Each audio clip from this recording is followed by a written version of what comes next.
After years of bidding wars and buyer fatigue, the real estate market is finally going through a shift. But the big question is, are we now in a buyer's market? Or is this just a new kind of balance? Right now, it feels like a standoff. Sellers aren't adjusting their prices and buyers are quick to walk away. So deals are falling apart left and right.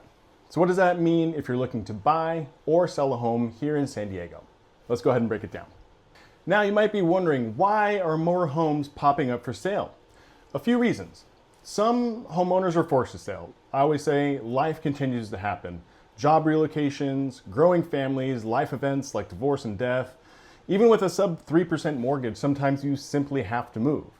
Also, I think investors are starting to cash out. Many bought during a frenzy when rates were low, and now they're starting to see rent slow down and appreciation flatten. So they might just be taking the chips off the table and selling. Also, new construction is up.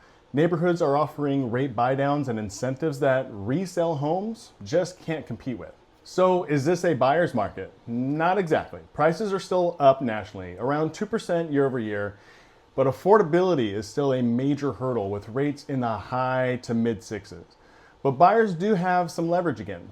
About 1 in every 4 sellers are dropping their asking price. This is the highest number since June of 2016. So let me share some practical tips for the buyers out there.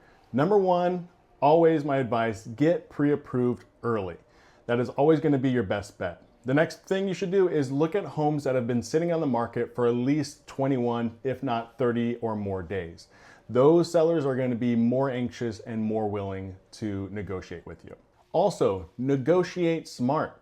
Ask for rate buy downs, ask for seller credits, ask for things. Sellers were asking for a lot more money when they had the leverage. Now it's the buyer's turn to start using their leverage as well. Also, don't ignore new construction deals. Sometimes they come with huge perks that you can't get on the resale market.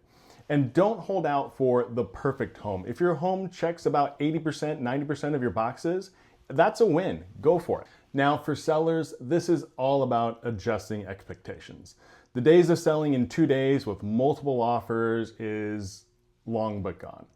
Today's buyers are choosier and they have a lot more options. Now that doesn't mean your home won't sell, but pricing it right from the get-go is going to be extremely important. So my advice to sellers, price competitively from day one. Number 2, stage and declutter. The presentation of your home is going to matter more and more. And be flexible and ready to negotiate. Sometimes that means credits or covering closing costs, but it's way better to actually sell your home than to sit on the market longer and to devalue your property over time. So where does this leave us? We're not in a crash, but we're also not in a frenzy anymore. Call it normalization. The truth is, real estate is hyper-local, and some places like Carlsbad and Vista are actually still competitive, where other places are not. So make sure you know what's happening in your neighborhood. Bottom line, with the Fed meeting just around the corner, this market could look very different in a matter of weeks and months. So whether you're buying or selling, patience, strategy, and good guidance are the keys right now.